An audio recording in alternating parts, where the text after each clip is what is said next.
સુરતમાં છેલ્લા ઘણા સમયથી ડોન બનીને દાદાગીરી કરતા લોકોનો આતંક વધતો જાય છે। ત્યારે સુરત પોલીસે જાહેરમાં કેટલાક અસામાજિક તત્વોનું સરઘસ કાઢ્યું હતું। આ લોકો ડોન બનીને ફરતા ભાઈગીરી કરી ડરાવતા ધમકાવતા લોકોમાં ડરનો માહોલ સર્જાયો હતો।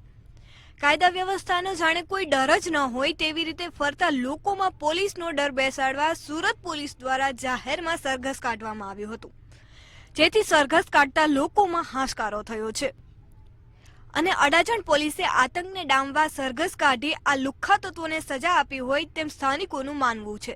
એટલું જ નહીં પરંતુ લોકોએ ગુજરાત સરકાર જિંદાબાદના નારા પણ લગાવ્યા છે।